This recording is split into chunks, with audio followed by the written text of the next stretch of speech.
And so if we can have the private sector, edtech firms, educational organizations contribute very actively to curriculum development, that would be critical. I've already talked about female role model mentorship programs. But then lastly, we can think about STEM incubators and just really nurturing spaces where girls can come together and collaborate and leverage existing resources to actually begin to explore these opportunities in STEM. Thank you so much. Thank you so much. You said girls having adequate resources, to take advantage of all the things ICT needs to offer. Now, Dr. Monsurat, how can the knowledge of ICT help women develop innovative solutions? Like, fine, it doesn't have to be women that would develop the solution, but how do you think the knowledge of ICT, let's say biometrics, let's say face recognition programs, or solutions, how do you think they can help address specific challenges faced by girls and women in Africa? Like, there are times I see a lot of things in the US, and I'm like, we are not yet there in Africa. Like, it's like that is not even our focus. So how do you think the knowledge of ICT can help achieve this? You're on mute. Abi, you're muted. Yes, thank you very much. The knowledge of ICT, the importance of knowledge of ICT can never be overemphasized. And I'm going to give us instances or my experience about the lack of basic knowledge. Like, in fact, we can say that when we look at the term, in Nigeria, places that can be seen as elite, where elite reside, we can say that technology has really gone far. People have enough knowledge and they are making use of it. But when we go into rural settlements, we see that they are not even there at all. And the unfortunate part of it is that many things that sustain the economy are coming from the rural settlements, whether we know it or not. Let me give us an experience. Okay, like last 2 years ago, we discovered that the farmers, they encountered a lot of loss from their cultivation. And we discovered that it was due to their lack of knowledge of weather. So we discovered that it was due to, okay, we now went to their settlements. We had a grant that involved us developing applications for weather prediction. So we went to them to ask some questions. In fact, they didn't even want to hear us at all. They were misled. By who? NIMET. I said, NIMET? NIMET, how can NIMET mislead you? They said, man, they told us that rain will start so from so to so, and we started planting, only for rain to stop for 2 months, 3 months. All our seeds just got burnt inside. So we don't want to hear anything about technology. We don't want to hear anything about software, anything you are bringing. We don't even want to hear. Let's be using our traditional way of solving this problem. And this is a grant. We just have to make use of the money. And these are the people we must use the money for. And they don't want to hear us at all. In fact, I told my team, see, we just have to bring these people down. We have to come down to the level of these people. And how do we do that? Let's invite them. And our mouth cannot do that for now until we had no choice. We promised them particular amount for them to come for the sensitization program. They said they are not coming at all because we are going to mislead them. They don't want to hear anything about technology. They want to be doing it the way they have been doing it. So we had to spend part of the money I don't want to say we bribe them. We just use it as incentive for them. We call it transportation fare and feeding fare, like that they should come for the program. So during the program, they were not aware at all. I want to say they were not aware. And we discovered that they were misinformed. Okay, they heard it from the news, probably from the radio, that rain is going to start from so month to so month. That doesn't mean that the frequency of rain, okay, the rain the NIMET said rain is starting by March, but they are not telling you that you are going to have so a month. So they want you to start planning. Planning is the most important thing, but they lack that. So they just heard the information as they started using it. I think knowledge is the basic thing, and there is still a lot to do about making people know the importance of ICT. It is very, very important. People doesn't know, because ICT has wider scope. In fact, we can't even mention it all. So it has wider scope, and without proper knowledge, without proper sensitization, people will not know the benefit of ICT, talk less of making use of it. So the important thing is information. People are less informed.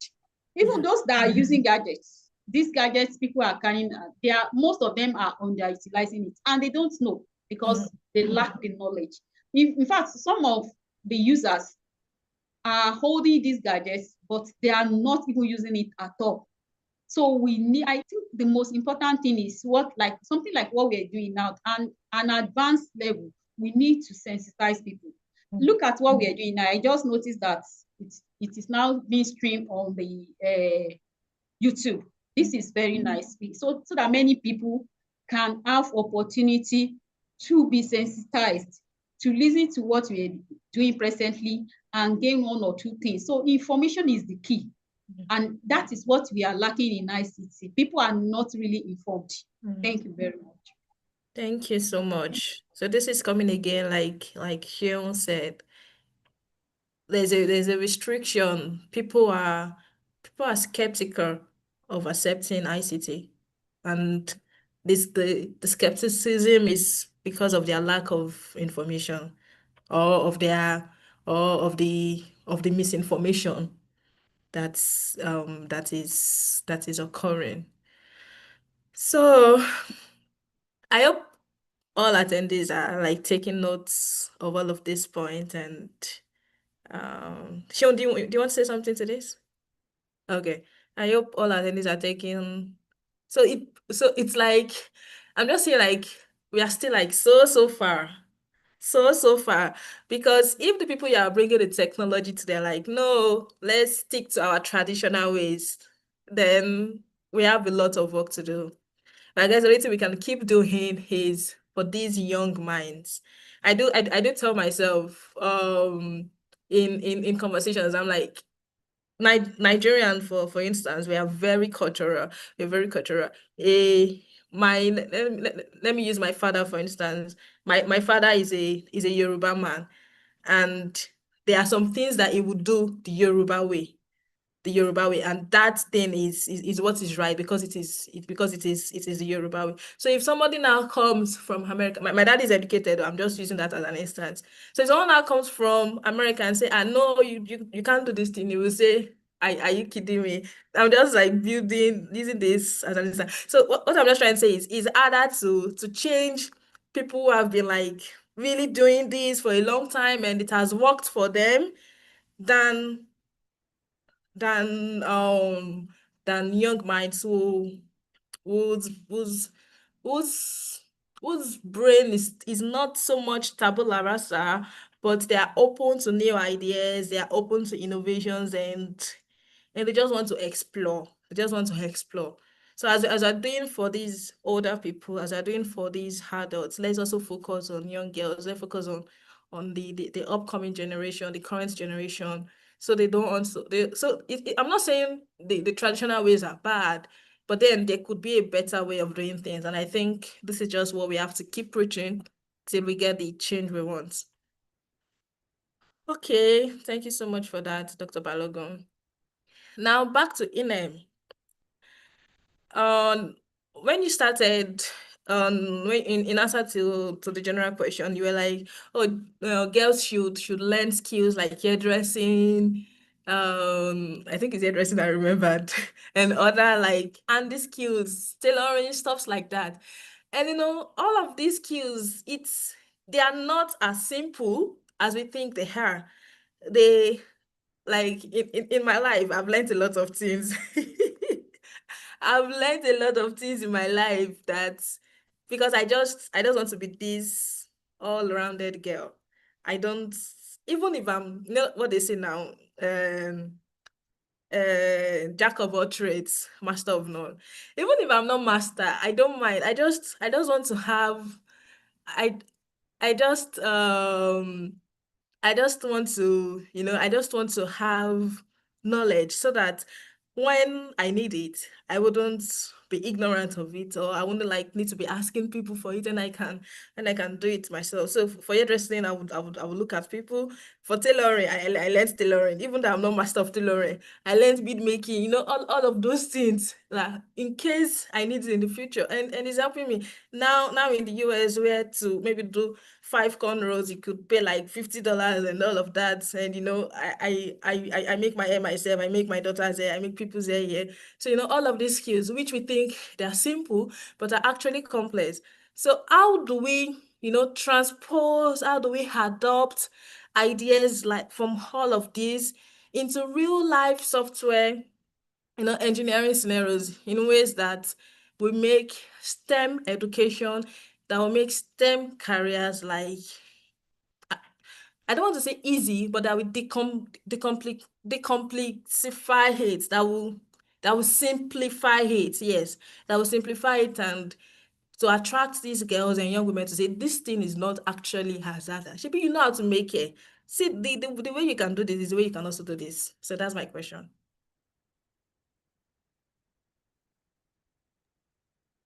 Okay. Am I clear enough? Yeah, we can hear you. Okay. Yes, I spoke on hair making. So hair making is technical. Lots of women, even men now, know how to make hair. So hair is all about geometry, following certain patterns. So, okay, it's almost like I'll use an algorithm to explain it. So algorithms are like sets of instructions you have to follow to accomplish a task. So to be able to weave a hair, there are sets of tasks you have to accomplish, right? And it's almost like a repeated process. I'm using my hand to weave hair because I know how to weave. I'm trying to explain weaving. So you part the hair.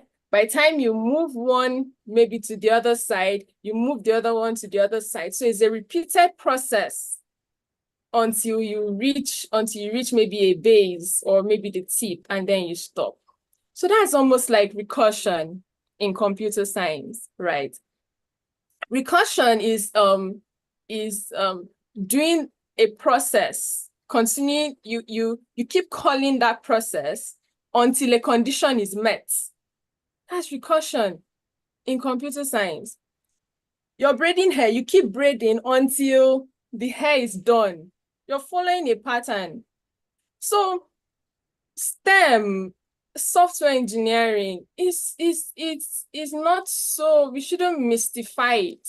You can demystify it using scenarios, like you said, braiding. If you can show me a style now. There are so many complicated styles, hairdressing styles nowadays. And people do it. Women braid those hairs. So if you can look at a style and bring out that same style and see the beauty in it, then why can't you be a web page designer? We have women decorators that do houses because you have an eye for beauty. So why not design? You don't have to write the code. You can be a product.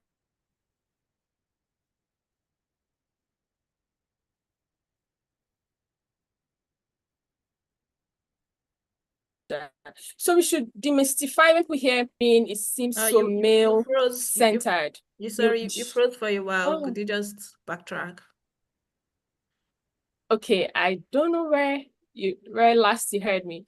But what I was saying was You're talking about difficult hairstyles, and women eventually do those styles. I think that was the part that's a long time ago. Okay, so I was saying that if we see complicated styles nowadays, and then women braid those styles. So it's like you have an eye for beauty. So why not be a web page designer? Women decorate houses. Why not be a web page designer? you're a designer, so you're designing a page based on what the client wants, right? And you can also introduce your eye for beauty into things. So we should demystify this software engineering is hard. We already do these things in our day-to-day. You wake up, you want to go to bath. You don't just fly from your bed to the bathroom. There are steps of algorithms that are in our everyday life. So if I want to spell out the algorithms that it takes for you to get to the bathroom, you will see I'll write like lines of pseudocodes. Because you first sit up, you turn, step by step. You have to give step-by-step process. You don't say sit up and go and bath. You say sit up, turn to the left or turn to the right, put your leg on the ground, stand up, walk maybe north or south or east, depending on the way to your bathroom. When you get to the door, raise your hand.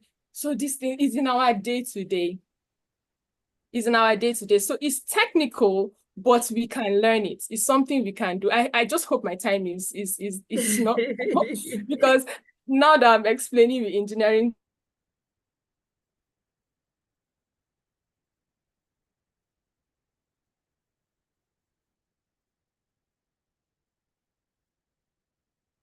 to cut it down so I don't talk. So STEM laterals can come into the space. You don't have to code, but you have to learn how code works. So that when you become a product manager or a business analyst, you know how to manage the team that you're working in. So nobody will tell you that, oh, this is how something is meant to be when it is not. So you have an idea, but you don't really have to code, but just have the know-how of how to code. So yes, we are technical on our own. So we should bring our technicality into tech. Tech should be looking for us, you get? We should learn to digitize the skills we have. If you can build apps, maybe a game of braiding hair, a game of makeup, just something that we can do in the space as women. Yes, so that's let me just stop there for now. Thank you so much, Inem. Like this is way simpler than I ever imagined. This has been simplified. So I think it's good when you don't like. It's fine. It's fine to look at the bigger picture, but look at the steps that are taken to get to that final big picture. That big picture might be scary, but by the time you take it in steps, then you will see that it's something you can do.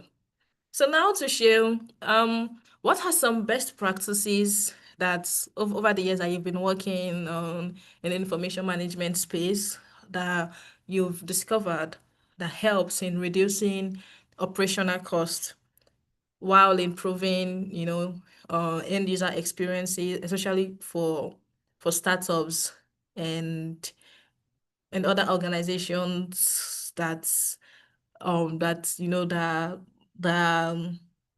operate that are operated by girls and women in Africa. What best practices do you think are effective in reducing operational costs for information management? Okay, so I'll just mention about core.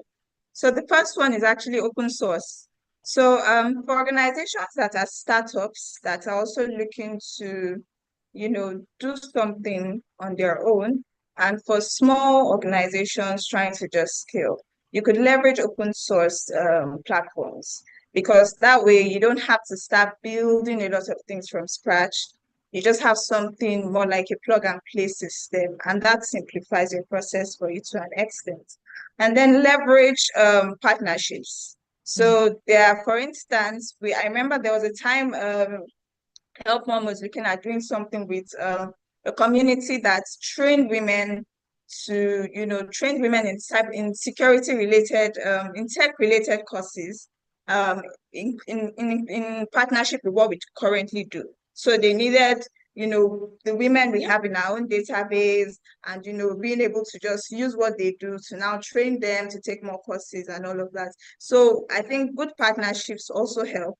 And if it's an organization whereby they have a system or a tech-related product that, you can take up their own API, integrate it into your own system, just something to create that flow. It also helps, reduce costs with respect to operations. And then one area that I think we kind of overlook sometimes is collecting relevant data. So when you're developing products, developing solutions, sometimes you have that potential to want to just collect everything that is needed. But for people who do database management, you need to manage your resource as well, because you don't want to just collect things that are not relevant and then you have to keep paying for unnecessary data that you've collected over time, and then you realize, oh, it's not even necessary to have collected this data in the first place. So you want to be able to get somebody who can actually help with your database management as well, and ensure that you're collecting just relevant data. Then I think another thing that helps with operational costs is involving the users of your solution or whatever thing you're looking to build. Now, if you don't involve them, you would have that issue of it gets to the markets and you realize that it's not even relevant, or there's an aspect of it that is relevant, there's this aspect that's not relevant. But with good rounds of user testings and bringing them on board right from the stage of production, refinement, you would see that, oh, okay, we can take this out, we can include this would be more relevant to help us scale, to help us do more, or this area would be much more important. I know that the backend developer here would kind of understand what I'm saying. So you want to understand that, oh, we need to bring these people on board early enough to actually understand what we are working on. And you're not stuck after getting to a certain point, or when it now gets to the market and then you want to bring it back. So these are some of the ways I believe you could, that could actually help manage operational costs when it comes to ICT. Thank you so much. Thank you so much. And something else also is something you said about open access. Many people don't even know all these open access platforms, and they just like you said, they just like go ahead to pay for subscriptions, to pay for data collection and everything. So like back to what Dr. Balogun said, creating awareness, sensitizing the public about all of this is something that will be so helpful. Now to Faith. I know Faith mentioned trying to, to how do I say it now? Attending like partnership meetings just so you could get funding and stuff like that. So how can crowdfunding campaigns, how can it be leveraged? How can it be used to support aspiring female ed tech founders in Africa? Either the present one or those that are like, oh, someday I'm going to also have my own health tech in Africa. How do you think crowdfunding campaign can help? And how can this campaign, how can it be? So it's two parts. The second part is how can this campaign be managed effectively and at the same time mainstreamed into STEM education, especially in secondary institution and in tertiary institution, which includes our universities, colleges, and all like that. Over to you, Faith. Thank you, Joanna. It's very interesting to listen to all the wisdom and knowledge coming out of this session today. Now, when it comes to fundraising and funding, particularly for startups, it's very important that we understand the different forms of funding opportunities available and the stage at which you are at when you're fundraising, right? So obviously there's usually streams where you target high net worth individuals. Actually, as a startup, you start from the place of family and friends. There's the basics that we learned in business class, and then you scale it up. Now in the startup world, we talk about venture capital funding a lot. We talk about crowdfunding here and there. There's also major streams of funding, particularly for bigger organizations or organizations that have capacity, and that is around multilateral, bilateral streams. The UN bodies, for example. We have high net worth individuals who have corporations and foundations like Bill and Melinda Gates. They fund a lot of work in the health space, for example. But now with crowdfunding, specifically to your question, crowdfunding is basically leveraging primarily technology to actually raise money, usually smaller amounts from different people. So it's pulling together towards a common pot, right? And we've seen this a lot in, okay, for those on TikTok, there's a lot of videos that come up where an influencer sees, and I've seen a lot of this with Nigerian women living abroad, right? So this influencer called Zachary will visit a household, and the lady is struggling with one or two things, and Zachary will put together GoFundMe, a crowdfunding platform where anybody and everybody who is touched by that story can fund to support her, right? So that's the essence of crowdfunding. It's considered a very inexpensive way of raising money, because unlike venture capital, for example, you don't have to give equity. It is also largely not debt funding. So somebody is not giving you money so that you give it back. So as a startup, crowdfunding is a good place to start. And Dr. Balogun called out something that is very interesting, and we are seeing it increasingly, where a lot of investors and funders are considering female-led organizations increasingly. And one aspect why that is the case is because there's a strong belief, and I think it has been proven to an extent, that female-led organizations will yield more transparency, for example, right? The rates of fraud might be lower. So strategically, we are seeing a lot of organizations bringing their female leaders to the forefront, and we are also seeing a lot of women having access to funding opportunities.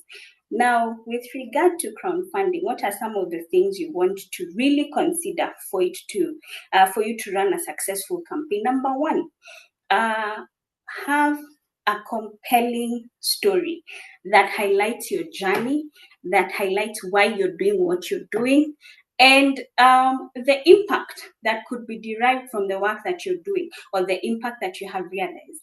And when I say have a compelling story, I mean have it relatable. I'm not really talking about wash. You know, in Nigeria, you'd call it wash. In the Silicon Valley, we call it fake it till you make it. It's just having a compelling and relatable story that you can tell with regard to the work that you're doing and the impact that you seek to achieve. Because when it comes to crowdfunding, there's a very big component where people give based on emotional appeal and based on how this story speaks to them. I give to this GoFundMe platform, raised by Zachary, because of the compelling story that has been told in that TikTok video. So build a very relatable storytelling process, very important. Then number two, when it comes to your crowdfunding campaign, it is very important to demonstrate transparency and accountability. One of the biggest reasons that one of the biggest conversations we have when it comes to fundraising, especially within the continent, it's issues of transparency and accountability. So you raised $1 million USD, for example. What did you do with it? Where is your monitoring and evaluation framework? But now with crowdfunding, it's very important that you're able to demonstrate the capacity to be accountable with people's money, okay? And you're demonstrating with equity. The person who has given you 10 USD needs to see the same transparency as somebody who has given 500 US dollars or 1,000 USD. So number one, a compelling and relatable story. And then number two, that transparency and accountability critical. The third point, when it comes to building a successful crowdfunding campaign as a startup, is find ways to leverage your local or immediate networks first. Remember, crowdfunding is about different people pulling together towards a common pot. You want to build that traction. So, for example, if I come and say I'm fundraising, or I have a campaign on GoFundMe or Kiva, for example, or any crowdfunding platform, and I tell you guys, I want to be able to make sure that Joanna here gives me 10 USD. No, Joanna, you can do more. So Joanna gives me 1,000 USD. Everybody on this platform already contributes towards that pot, so that when people come, they can see that traction. Okay, so leveraging your local network and using that to build that traction, so that when people come, they can already see, people don't, generally human beings don't like lonely spaces. Okay, so if I go somewhere, if I walk in here or I get into this platform and I see one participant, I'm like, oh my goodness, let me wait for more people to come in. Generally speaking, human beings would rather do that than lead. So it's very important to leverage your local network so that you can use that traction to attract more funders onto your campaign. So when I'm thinking about crowdfunding, I'm thinking about those three major ways: the compelling story, the traction, the transparency and accountability, and then leveraging your community and local networks. I want to, now this is slightly unrelated, but I want to talk to what Inem was talking about previously when it comes to deconstructing STEM is very difficult. And there's an aspect that you sort of pointed to, and maybe we can discuss at a later forum, that aspect of leveraging on emotional intelligence and self-awareness. I think we increasingly want to have girls realize their voice and have that exposure to self-awareness, so that they know I can actually do it. These are my strengths, these are my weaknesses, and I can work on these weaknesses to get here. So I just wanted to add to that, in addition to this crowdfunding story. Thank you so much, Faith. That was so rich. Thank you. So, all aspiring edtech founders, I hope you will eat all the advice on Faith just dished us. Now to Dr. Monserrat. I don't know if there are like times there have been instances in maybe your university where there was an attempt to reform the ICT curriculum, or let's say the STEM curriculum generally, in Yes. maybe your university or Yes. other universities in Yes. Nigeria. Yes, Yeah. I want you to Yes. share those examples. Definitely. Yes. Then, Currently. okay. Okay, you want, okay, I let just wanted me, to read everything first. okay. The question is two parts. Then the second part, what international best practices in STEM education do you think are missing in African universities, and that you think we ought to be pursuing? I remember as a master's student in information science department in UI, they were just teaching us Microsoft Excel. And in fact, it's maybe it was during our time they scraped Microsoft Word, and we're like, who teaches graduate students Microsoft. Microsoft Excel or Microsoft Word at that level, where other universities in based on international standard would even teach their undergraduate softwares like SQL, softwares like Python, and we were there being taught Microsoft Excel. So this is just an example I remembered. What's international best practices do you think, after you answer the first question about the All right. curriculum, what international best practice do you think Nigerian universities, African universities in general, should be pursuing in their STEM education? Okay, thank you very much. On the first part of your question, recently, a scheme was introduced into university system. Before we on BMAS, benchmark maximum academic standards, BMAS. That was what university in Nigeria were using. But in 2003, they introduced CCMAS, Core Curriculum Minimum Academic Standard, CCMAS. They just introduced it in 2023. In fact, we still have universities that have not embraced that CCMAS. When they first brought it up, I was like, we have not even finished using BMAS. What is CCMAS again? So we were all curious about just bringing something. Some professors just sat down somewhere and they want to change everything we have been doing. So by the time my school embraced the CCMAS, we now sat down. I sat down and studied the one that is the electrical and electronic computer, whatever aspect. I discovered so many things being introduced. Like, in fact, when I studied everything about the CCMAS, all the courses, they try to introduce ICT to all courses, all fields, ranging from medicine, agriculture, and so on. So you must study courses, not just one course, especially medicine.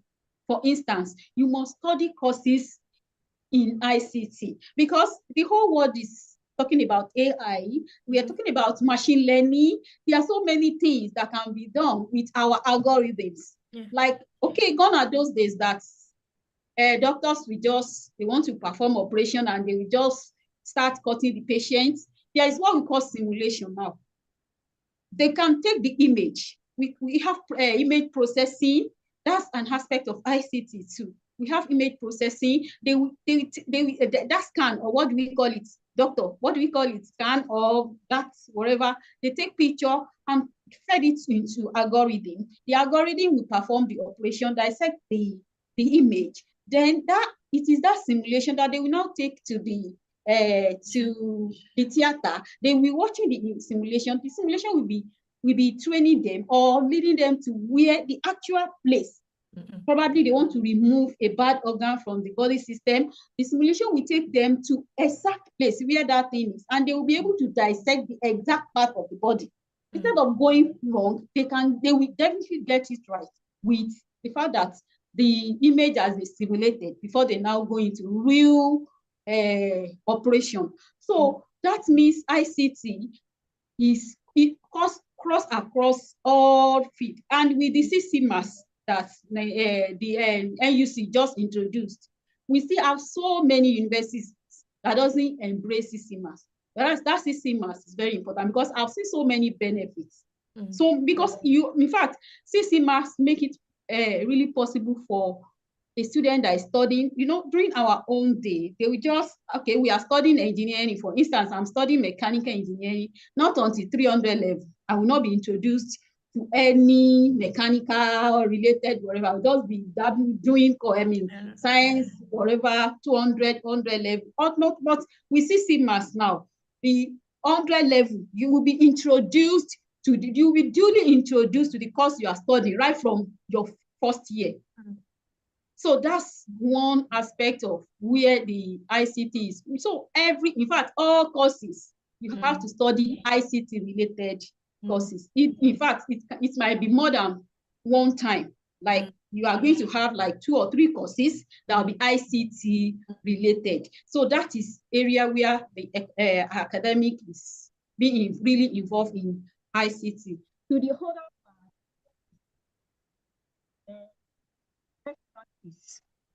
the practice that the developed country are using, that Nigeria is not, like the area where we are having, the major area where we are having issue is devices, tools.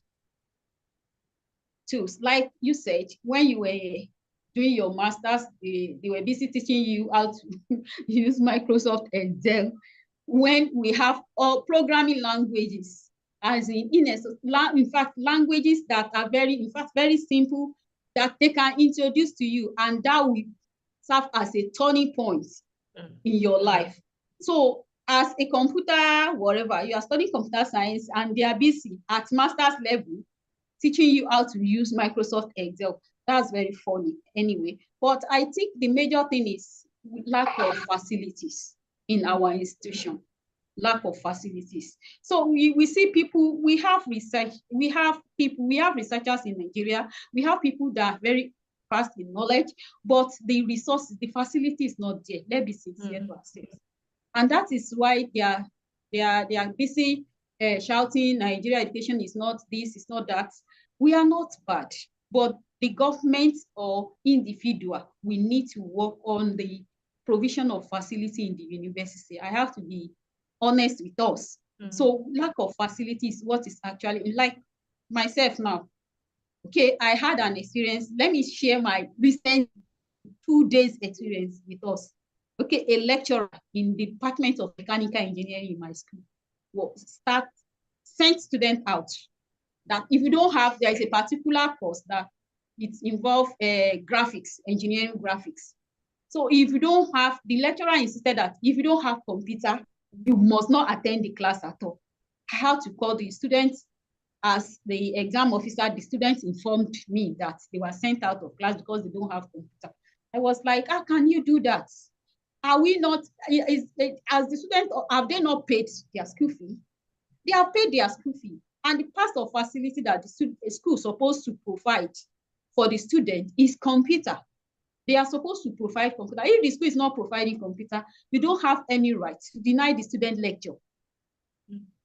But actually, the students, when I went to the class to study the situation, and I discovered that without computer, students cannot learn that course conveniently.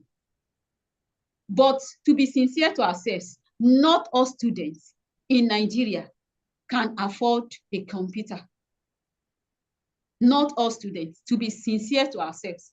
And to study that course, you just have to have computer. But I had to tell the lecturer, see, you cannot send them out of class because they don't have computer. So yours is to encourage them to get a computer. Whether they are able to get it or not is in their own part. But sending them, you can see where the dilemma we are in academic. So that facility is the major thing we lack in Nigeria. When it comes to availability of the brain, the people, the teachers, we have them. But the facility, what they will use to, in fact, ordinary software, that Excel that you're talking about, we have some school that doesn't have Excel, original Excel. To teach their students. They'll be using a university that cannot afford a simple software. We have so many softwares that we needed to use to teach our students, but the school cannot get it. But in developed country, you cannot see such a kind of situation. So I think the major thing is lack of facility. After we have gotten the facilities, we can then be talking about the technician. So, but it is major thing we are lacking in Nigeria University is facility. Thank you. Yeah, thank you. Thank you so much, Ma. Yeah, I remember then in my school, fine, it was the knowledge too wasn't wasted, and we were taught programming languages too, other like more like the basics. We were taught Java and SQL, C++. yeah, When you thought Pascal, those. yeah. So why focus on those basic software are not bad, because yeah, there were definitely things you They are the are basic, not like yes. you usually learn that you're not used to. But I still felt like if we had like been introduced to real programming Programming. languages, apart from we did Java. I remember I did Java. We did And SQL. I'm sure UI would have improved. They will not be teaching Excel. And I remember the sequel too. Maybe we were very limited by laptops, because like you said, it was like a requirement for attending the class, laptops. Exactly. But I just feel it's not. So I'm just trying to say they are trying, but it's not deep enough to Actually, get to let me them. give you my true life story.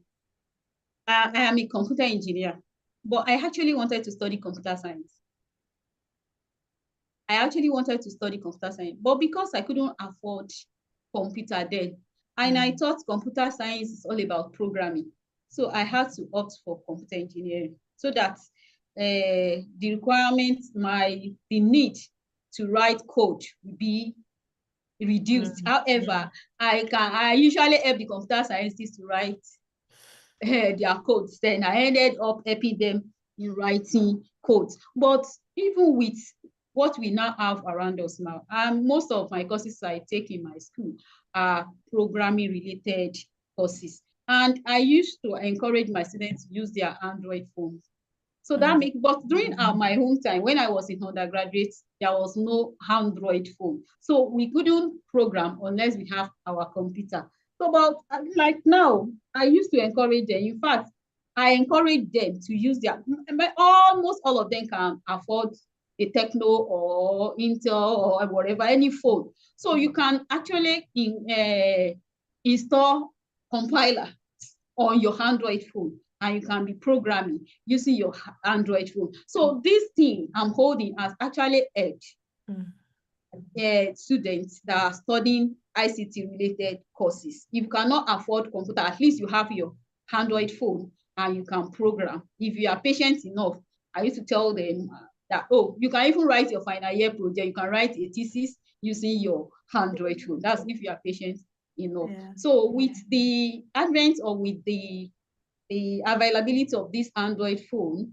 I think studying ICT related courses has also been easy and simplified. So thank you. Thank you so much for that addition. So even if you think you don't have money for a laptop, there are other ways. Because I remember then when we were still in Nigeria, like people come to ask me, oh, I want to learn data analysis, but I don't have a laptop. I'm like, at least start with your phone first. You can watch YouTube videos. And I know data camp platform, they have the mobile application where you can find it kind of limited to maybe what you can do. And then like you said, if they're patient enough, but don't let anything limit you. In Nigeria, the main problem that, well, at the grassroots level, the main problem they would say is money. They say they don't have money to buy laptop. And even when they have the laptop, they say they don't have data.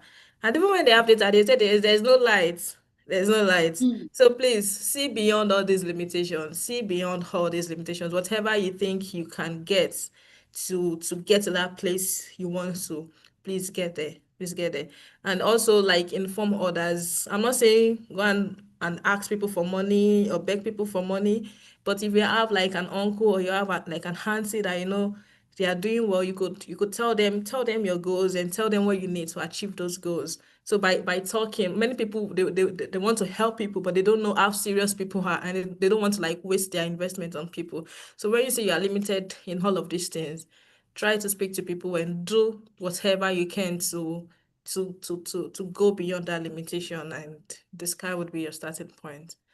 So thank you to all our panelists. The floor is open now for questions. We have like 5 minutes for questions because our time is fast spent. So after the question and answer section, if there are any, if you have questions, you can unmute yourself. No, you can. No, if you have questions, you can raise your hand, or you can post the question in the chat.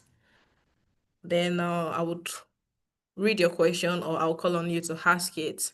So after that, I will give each of our panelists a minute to just give us a closing statement to everyone.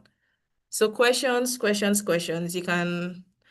I don't want to say you can unmute. You can raise your hand. You use the react button to raise your hand if you have a question, or you can just post it on the chat. So if I wait for like 2 minutes and there are no questions, I will just call on the panelists to give their closing remarks, and then I also want to, even like after we close, I want to like still open the meeting for anyone that wants to relate with the panelists. Maybe you have a question or anything. I want it to be like open floor for conversation, which might be more orderly if we use the chat section. Okay, so 1 more minute. Any questions? Let me scroll through the chats in case.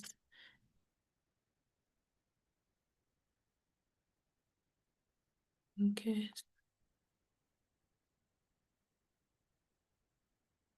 Mm.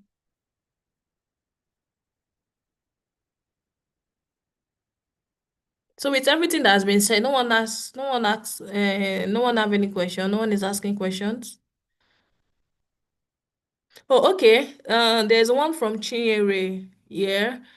I think he's from, let me just read it. I understand the relevance of sensitization and awareness creation in order to achieve notable increase in female participation in ICT, just like Dr. Balogun had emphasized. However, with the high cost of education in Nigeria and several other African countries with little or no support from the government, how can one supplant this low representation of the female gender? How can one supplant this low representation of the female gender, given the high cost of education in Nigeria and several other African countries with little or no support from the government? Dr. Balogun, do you want to speak to this?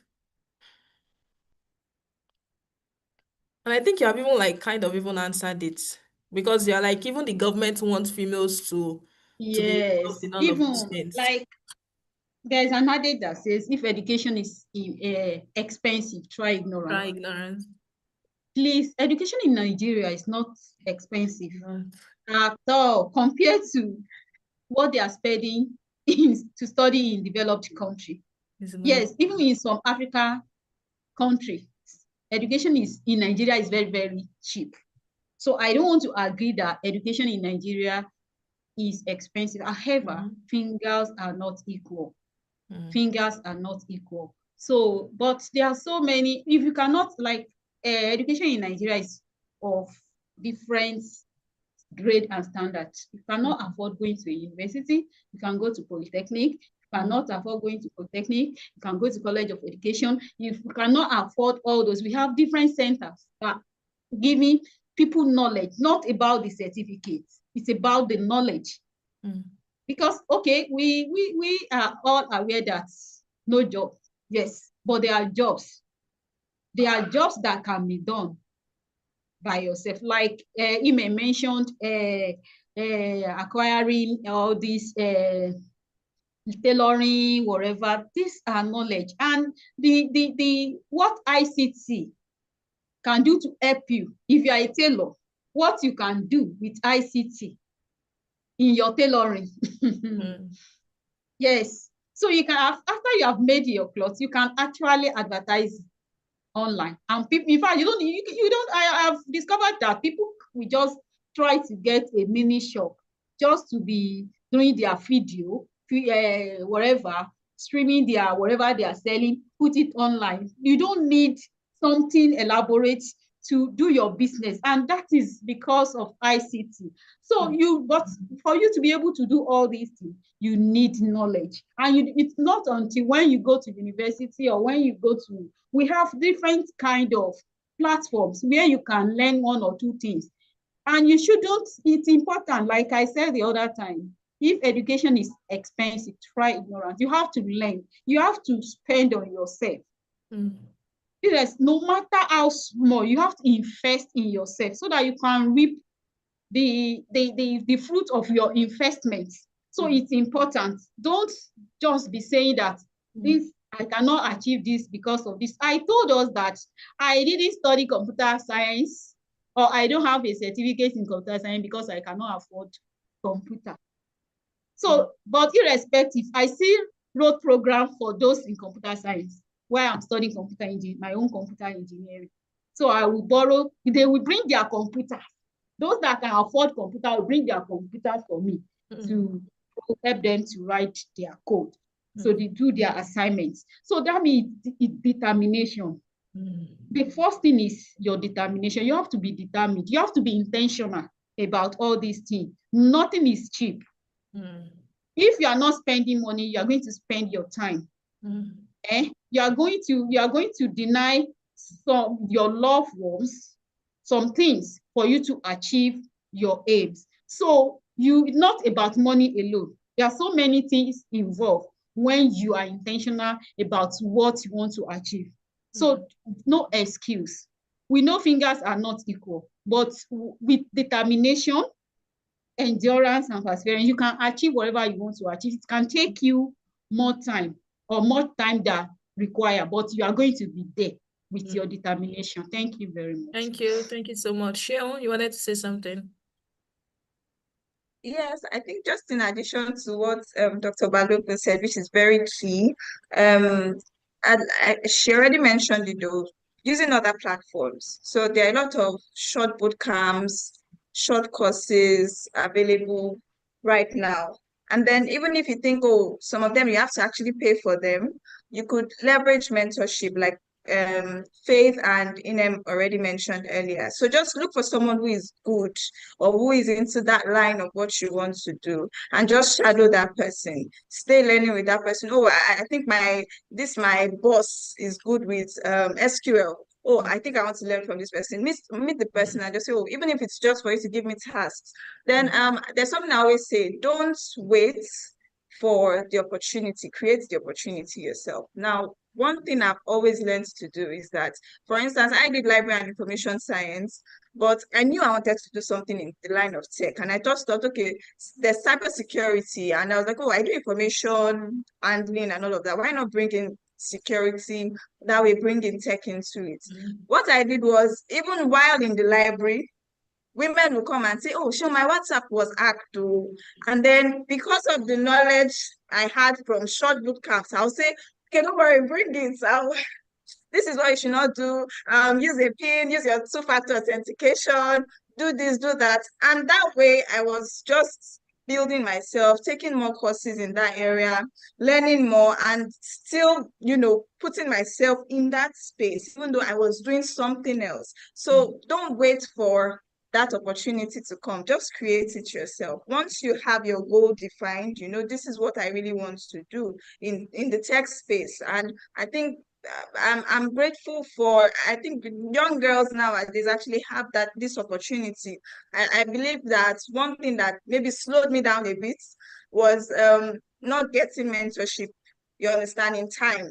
Not like I don't have mentors, I do, but getting it in time would have probably set me up in the tech space early enough, you understand? So I think just try, shadow people, look at people who are where you actually want to be, look at what they had to do, and then just follow through.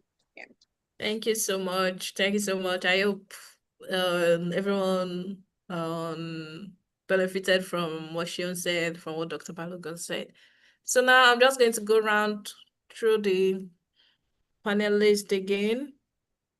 Okay, there's one question before we go on to the closing remarks.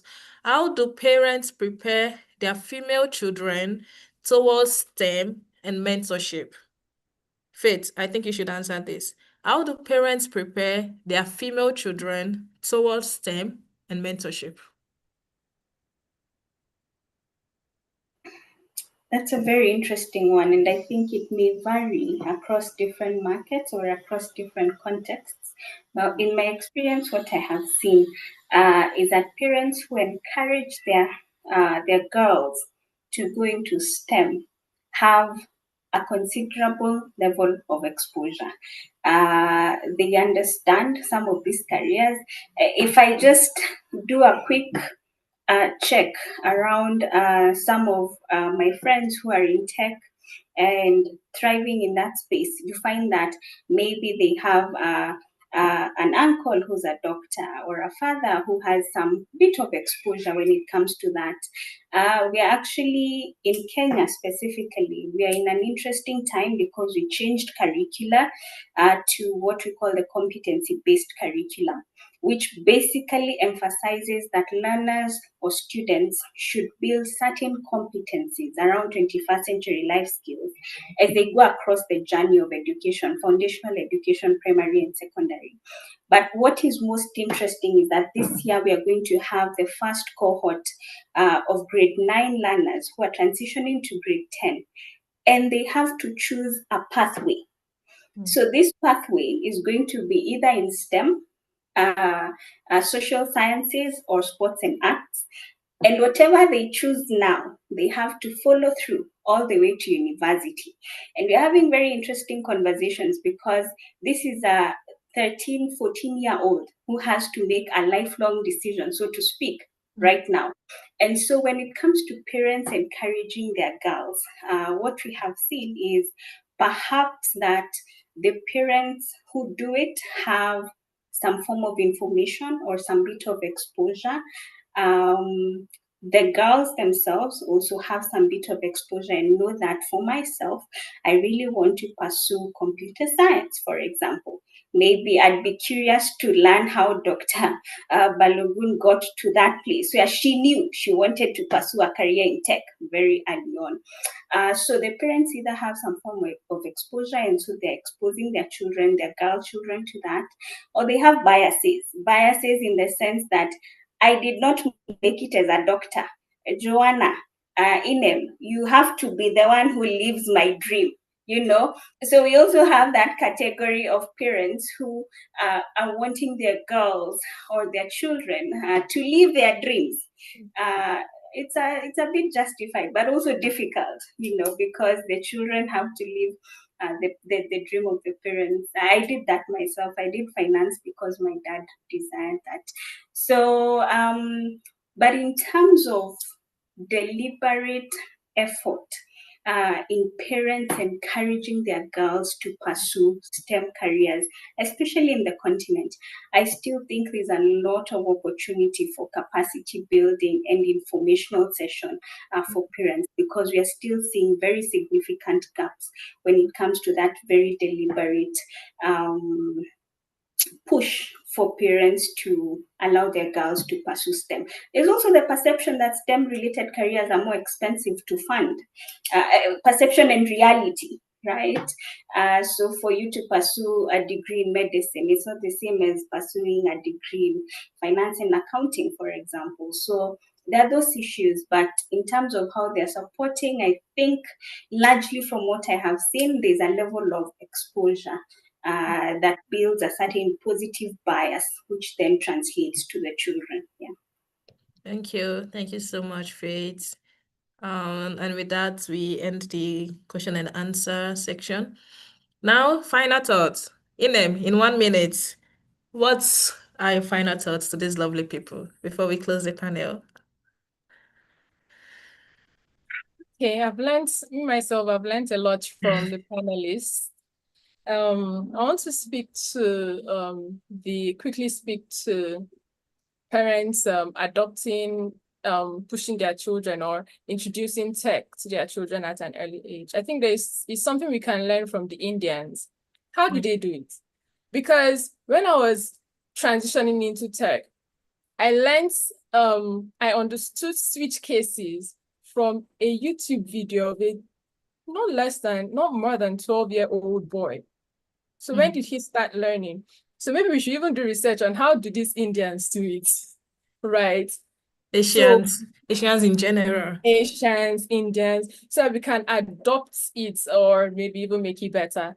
Introduce it to your children. Me, I'm going to introduce it to my child. You don't have to be in tech, but then it will help you think critically, analytically. So it's just a good skill to know, because the world now we're already in the future tech. So everybody has to be tech savvy in a way, understand something about it.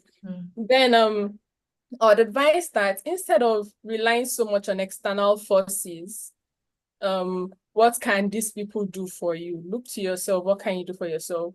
Okay, schools are expensive. I learned by self-studying. That's how I started. There are so many resources online. Free code camp, coding with Mosh. There's so many. I had a plethora of videos. So just look to yourself. What can you do for yourself? Then maybe someone will see, oh, this girl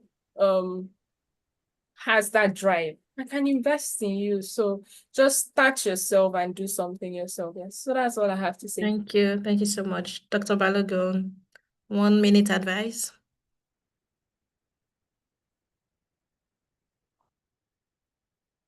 You are muted. Let me unmute you. I want to congratulate all the participants, the facilitators, and everybody. And as we have all heard that ICT is the talk of the town, and we are saying that everybody should embrace ICT. But please do not be carried away by what ICT, because Yeah. like we have seen so many misuse of ICT. Mm. We have seen so many, in fact, instead of people focusing on the benefits, the good part of ICT, they are already misusing it. So I want us, both young and elder, I want us to not be carried away by the post. We are the one that are turning it to negative. ICT have positive side, so we are the one that are turning it to negative side. So we should not be carried away by all these negative side of ICT. We should make use of it and try to improve on it. ICT is it has wider scope, and it keep on increasing, it keep on developing. It is the key to technology nowadays. ICT is the key to technology development, and we have to just key in. If you want to be updated, you want to be relevant every day, everywhere, you need at least basic knowledge of ICT. So do not be carried away by the negative side of it, and make use of the enormous positive side of ICT. Thank you very much. Thank you. Thank you. Faith, do you want to give us 1 minute advice? I do. Thank you for the opportunity. Such an incredible time interacting with everybody, including my fellow panelists. So very quickly, I just want to highlight that you don't necessarily need to know how to code for you to have and run a career in tech. I think we really need to demystify that, because when we're talking about STEM and ICT, outrightly people think, how do I learn? And I don't know if Python is it, but whatever it is, you don't need to learn how to code. You could be a strategist, you could be a user design researcher, user experience design researcher, you could be an operational leader, you could be a project manager, whatever it is. So I think there's wider opportunities beyond just coding and the engineering or technical capabilities when it comes to tech. Then again, something that I feel very passionately about and which we need to very actively think about is, how do we close or bridge this mentorship gap? It's going to be very critical in actually driving the numbers when it comes to girls accessing technology-based opportunities. As mentors, are we availing ourselves or creating opportunities for girls? How many girls have had an opportunity for job shadowing with INEM, for example. So bridging that gap when it comes to mentorship between mentees and mentors is going to be very important. And then finally, we need to also think of holistic approaches when it comes to building this interest. As we talk about, this is what a STEM career would look like. This is what a career in tech looks like. Please think about it. Let's think about building emotional intelligence. Let's think about building the critical thinking capabilities of our girls, because it needs to be a lot more intrinsic motivation that we are thinking about. I think we've been really focused on extrinsic motivation, but how can we build intrinsic motivation as well? So I think a holistic approach is going to be very important. Again, Joanna, thank you so much for putting this together. Thank you, Faith. Over to you, Sheil. The 1 minute advice. Thank you for this opportunity. Like Faith said, thank you for this opportunity, Joanna. I think for me, final words would be something we say in Cyber Girls Fellowship. It says, nothing is too hard for me to master. So you have the capacity to actually learn anything you set your mind to learn. And like Faith mentioned, don't say, oh, everyone is doing coding, let me do coding. I'm not in the technical side of ICT. I'm in GRC, governance, risk, and compliance. I manage tech projects here.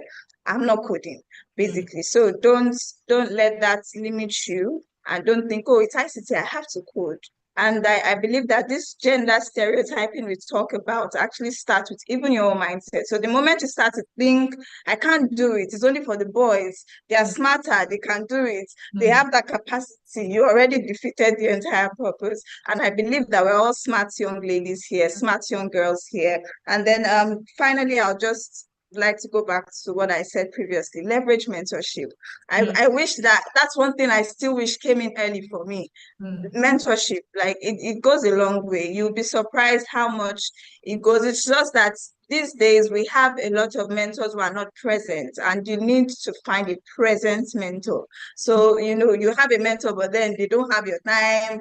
You're the one always going to say please, but they're just people who take in Nigerian language will say they put your matter on their head, you know. A kind of mentor. It goes a long way. Yeah. So that's it for me. Thank you so much, Thank Joanna. you. Thank you to all Thank the panelists. you. Thank you, everyone. Thank you so much. Thank you, women. Thank you, ladies. Thank you, girls. Thank you for honoring my invitation. Thank you for this. Like this is so rich. We hope to like publish a sort of policy brief from this, and I'll make sure I share with all panelists. Before we close, for attendees that have their videos off, can you put on your video? I want to like take a screenshot. And if you're able, please put on your video, and I will tell you the time. Maybe I'll count 1 to 3, and we will all say International Girls in ICT Day, and I'll print screen. So if you are willing and able, please put on your video, and at the count of 3, we will all say International Girls in ICT Day. 1, 2, 3. International Girls in ICT Day.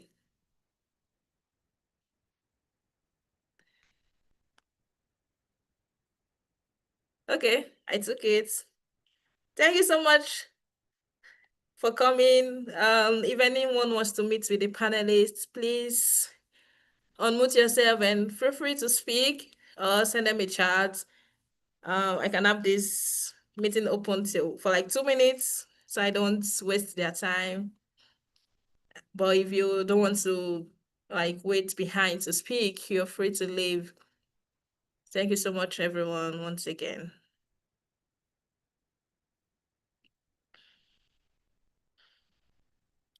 And a huge round of applause for all the panelists. How did I miss that? Thank you. Thank you, everyone. Thank you. Thank you. Round of applause. Thank you. Okay, so I'll leave the call open 1 more minute and I will end the chat. Sorry, I will end the call rather. Does anyone want to speak with any of the panelists?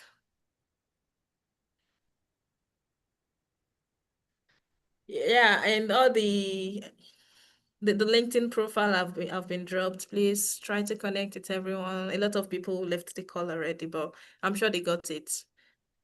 I know one of my team members dropped on Shion's profile already. So okay, if no one is saying anything, thank you all for coming. Bye. Thank you.